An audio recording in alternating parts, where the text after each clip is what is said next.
Bradley Manning, of course, got convicted on 19 of 21 counts, including 5 counts of espionage, which is insanity. He, of course, claims that he is a whistleblower and that there was no damage done to national security. Well, often we would hear from his detractors, my God, the damage that he did. And often we would hear from government officials saying, oh, he put lives in danger, the guys that are out there in the field. You think maybe you should have known about what the government was actually up to in Iraq and Afghanistan? No, you shouldn't have known that because he revealed too much information and there were names in there and God, the damage that was done. Okay, well, we're in the sentencing phase now. He can get 136 years, so let's bring up some witnesses and see what happens. First of all, Courthouse News Service, Adam Klasfeld wrote about this.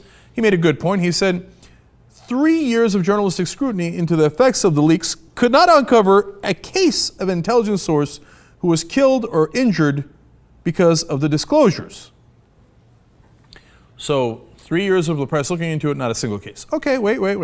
They're going to bring on a witness, though. And this is now retired Brigadier General Robert Carr. And he led the investigation into the damage that Manning had done. In fact, the Daily Beast called him the general gunning for WikiLeaks and that he was a fitting adversary for Julian Assange.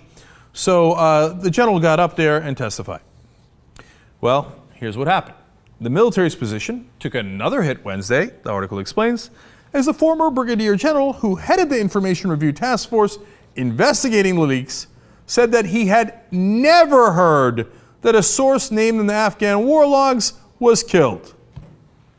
Never. The guy who was going to get Assange and WikiLeaks and Bradley Manning, the damage that they did. And his conclusion was he had never heard of any damage. Well, let's go above his head. How about the former defense secretary, Secretary of Defense, Robert Gates?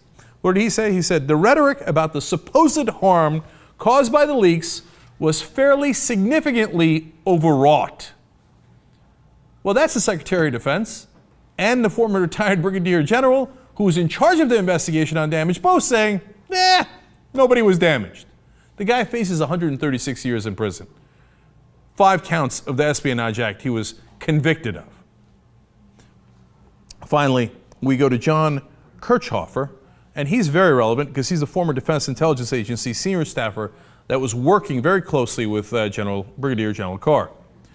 He said, when asked about the damage, he also couldn't name a single case where any American was damaged, but said that when he went to go talk to NATO allies who were a little upset about some of the diplomatic cables that were revealed, quote, he said, the reaction included some unpleasant comments directed at me and at the U.S. Oh, I didn't know that. You got some unpleasant comments? Well, then by all means, give the guy 136 years in prison. So they bring the full might of the United States government against this guy. A guy who, by everyone's admission, revealed information that the American people did not know and should have known about what their government was doing, including possibly war crimes of attacking first responders, reporters, civilians, covering up the number of civilians that have been killed in those wars. And the best you got for the damage he did was, my feelings were hurt. I got some unpleasant comments from allies.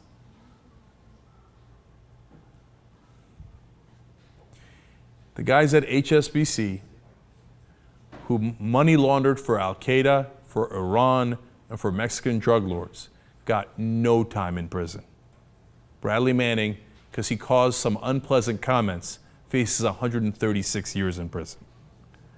Now, gee, I wonder why Edward Snowden doesn't turn himself into U.S. justice system. I can't quite figure it out.